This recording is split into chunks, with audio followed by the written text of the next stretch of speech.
bonne chose de faite. Oh mais vous êtes là vous? Salut les survivants, ça roule. Putain mais regardez ce que j'ai déniché. 2 posters du grand Laurent Melki, l'illustrateur de talent des films d'horreur des années 80. Avec qui, vous pouvez le constater, je partage une petite passion commune. Les zombies. D'ailleurs, je lui aurais bien demandé quelque chose, mais bon, il doit être mort tout le temps, le bordel. Non mais tu déconnes, hein. Je suis bien vivant, moi. Tu m'as enterré trop tôt, mon vieux.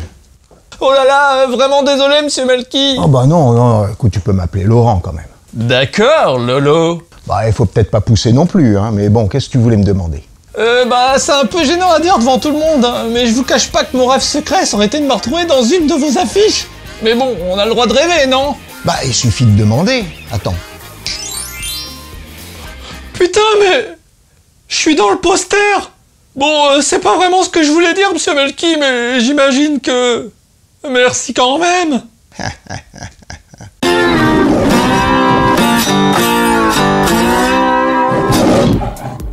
L'orientation de notre choix vers un film plutôt qu'un autre résulte aujourd'hui principalement du battage médiatique fait autour de celui-ci, avec notamment sa bande-annonce. Celle-ci nous en dévoile bien souvent, au travers d'un montage épileptique rempli d'explosions et d'effets en tout genre, ses scènes principales afin de nous subjuguer au risque de nous enlever toute surprise et surtout toute la magie de découvrir l'œuvre tant attendue. Mais il fut un temps, lointain, bien avant Internet, où la seule chose nous donnant envie de découvrir un film était son affiche ou sa jaquette. Une époque où un soin était donc particulièrement apporté à celle-ci en faisant appel à des artistes pour toucher à notre imaginaire et surtout nous faire fantasmer le film que nous allions découvrir. Bien évidemment, celle-ci n'était pas toujours réussie, parfois trompeuse, mais il est indéniable qu'il y a eu un véritable âge d'or de l'illustration au cinéma. Avec de grands artistes ayant marqué leur époque comme Boris Grinson, Drew Struzan ou encore Jean Macchi. Malheureusement, en faire une liste exhaustive nous prendrait bien trop de temps et puis je réaliserai très certainement dans le futur un dossier entièrement consacré à l'affiche au cinéma. Mais pour en revenir à nos moutons, s'il y a bien un illustrateur dont le trait est reconnaissable à coup sûr, c'est bien celui de Laurent Melki. Il a signé certaines des plus belles affiches du cinéma de genre et surtout tout un tas de jaquettes vidéo absolument cultes. Alors si vous aimez l'art, l'horreur et le fantastique, saupoudré d'une pointe d'érotisme, eh bien plongez avec moi dans l'univers de Laurent Melki. Laurent Melki suivait déjà à 14 ans des cours de croquis nu à l'école du Louvre où il dessinait ses profs. Petit coquin, va. Il décide ensuite, après le bac, d'intégrer une école d'art graphique. Mais très vite, le style très académique de l'école ne colle pas du tout avec le sien, préférant, je cite, dessiner des flics zombies. Bon, vous comprenez pourquoi il me plaît tant, hein? Bref, ce désaccord va d'ailleurs si loin qu'il passera en conseil de discipline et frôle même d'être renvoyé. Il décide alors de se calmer quelque temps, pour mieux les atomiser avec sa thèse de fin d'année où il leur présente au milieu des pots de yaourt déclinés en 15 versions différentes, la première affiche cinéma qu'on lui avait commandée. La baie sanglante de Mario Bava, rien que ça. Et c'est ainsi qu'il tire sa révérence. Enfin non, pas tout à fait, car histoire d'enfoncer encore un peu plus le clou, il fait à ce moment-là le mythique visuel de Creepshow dont l'affiche de 3 mètres sur 4 sera positionnée juste en face de l'école. Ah bah je comprends mieux pourquoi je suis là. T'es un vrai petit sadique en fait. Attends, il l'avait bien cherché. Et il a beaucoup de chance, car c'est au cours de sa dernière année d'école, début des années 80, que la VHS explose en France. C'est ainsi qu'il découvre chez des potes tenant un vidéoclub tout un tas de films érotiques et surtout d'épouvante, lui faisant vivre ses premiers frissons et émois sexuels. Deux sentiments qui, nous le verrons, le marqueront et seront ancrés dans ses œuvres futures. Monsieur Melki, ça va? Jusque-là, j'ai bon? Bon, écoute, pour le moment, t'as tout bon, mais l'histoire est pas finie. Le début des années 80 était une époque où beaucoup de films ne sortaient pas au cinéma et dont les cassettes se vendaient, mais alors très cher. Par exemple, plus de 100 € pour Rambo. Ainsi, énormément de monde voulait devenir éditeur vidéo pour prendre sa part du gâteau. Et c'est d'ailleurs ce que fit Hollywood Video, qui bien sûr avait besoin d'illustrateurs de talent, pour donner envie aux cinéphiles d'acheter des séries B, pas toujours très réussies, mais peu chères. Et c'est ainsi qu'ils engagent Melki, qui n'aura pas son égal pour créer un emballage artistique plus que vendeur en mêlant l'horreur et l'érotisme. Et c'est la force de Melki, qui a un véritable don pour fantasmer par la jaquette ce que le film aurait dû ou pu être. C'est d'ailleurs ce qu'il explique. Ouais, bah tu sais, le but, c'est quand on fait des affiches de films ou des jaquettes vidéo, c'est de transcender le film. À partir d'un navet, tu fais une citrouille géante. C'est le but. D'ailleurs, la passion de Melki allait si loin qu'il trouvait lui-même les titres des films et les slogans. En gros, les éditeurs n'avaient plus rien à faire. Et même si l'on peut se dire que les éditeurs avaient ainsi tendance, par l'illustration, à arnaquer le téléspectateur, ce qui est vrai, il faut quand même savoir que c'est grâce à la vente de ces petits films qu'ils pouvaient acquérir les droits d'œuvres bien plus connus pour nous en faire profiter. Et c'est ainsi par exemple que Melki réalisa la jaquette de Freddy 3, Creepshow, La Baie Sanglante ou encore La Nuit des Morts Vivants de Romero. Putain, mais t'as travaillé avec papa! Du coup, tu voudrais pas me sortir de l'affiche?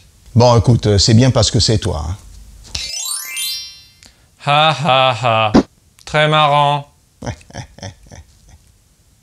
Et rien d'étonnant à ce que son travail marquait autant les esprits quand on sait qu'il travaillait un mois non-stop sur une affiche en bossant chaque jour plus de 16 heures. Mais au-delà du temps investi, si son travail marche si vite et si bien, c'est surtout que Melki avait cette particularité, qu'on ne retrouve quasiment plus aujourd'hui chez les illustrateurs cinéma, d'avoir une véritable patte artistique reconnaissable instantanément. D'ailleurs, il a toujours voulu que ses œuvres survivent au-delà du film, et il ne s'en cache pas. Ça allait si loin que bien souvent, une fois l'illustration terminée, il se demandait bien où il allait pouvoir caser le titre. Ce fut le cas d'ailleurs avec Creepshow, où ce dernier fut rajouté par la suite entre les mains du monstre.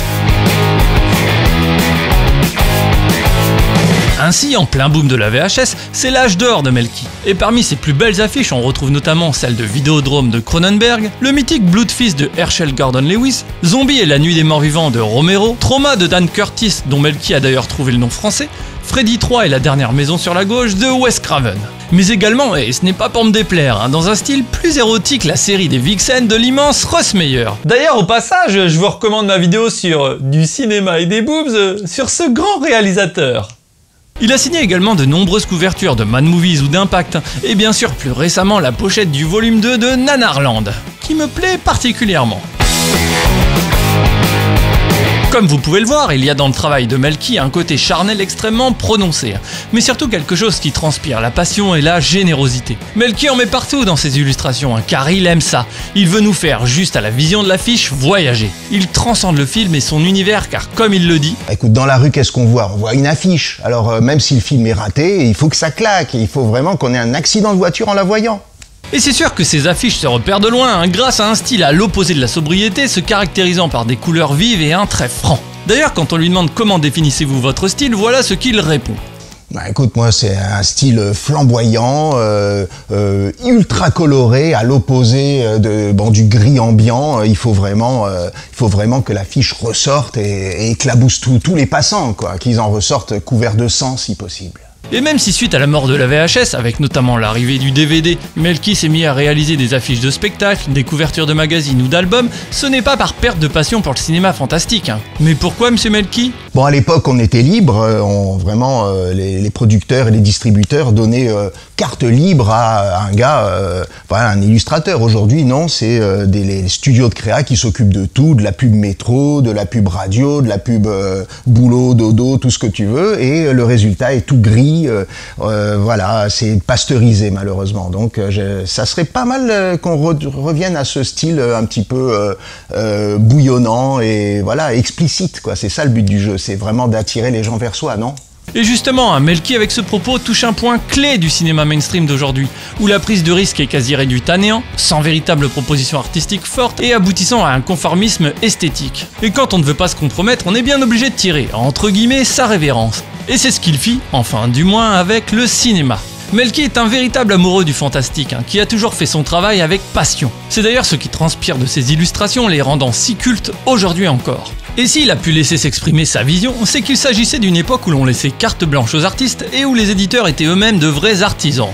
Bien loin du conformisme d'aujourd'hui où tout est tellement corrigé par tout le monde et à tous les étages qu'il n'y a plus de personnalité. Et pour bien comprendre ceci, il faut avoir en tête que payer un artiste pour faire une affiche coûte de l'argent. Or, avec la multitude de supports promotionnels qu'il existe aujourd'hui, et notamment Internet, le budget alloué à l'affiche a fortement diminué, puisque comme je le disais en introduction, celle-ci n'a plus la même force. C'est ainsi que l'illustration par le photomontage prit un véritable essor début des années 90, même si celui-ci existe déjà depuis les années 50. Et c'est pourquoi l'on vit disparaître malheureusement tout un tas de grands affichistes comme Laurent Melki. Bien sûr, mon propos n'est pas d'avoir une vision sombre ou réactionnaire, puisque de nombreuses affiches sont magnifiques aujourd'hui encore. Je pense par exemple à celle de Laisser bronzer les cadavres, Enter the Void ou encore L'étrange couleur des larmes de ton corps. Mais il semble indéniable que l'on arrive à une époque où le dématérialisé règne et risque fatalement d'entraîner, petit à petit, la disparition des affiches physiques de nos cinémas, au profit d'affiches projetées sur des écrans. Et c'est regrettable, car ces affiches constituent, comme toute œuvre, un témoignage historique faisant partie du patrimoine culturel mondial.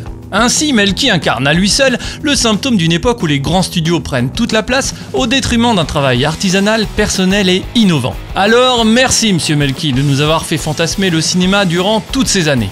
Et c'est d'ailleurs à mon tour de vous avouer que vous avez créé vous aussi, avec vos affiches, mes premiers émois. D'ailleurs, ça fait tout bizarre, hein.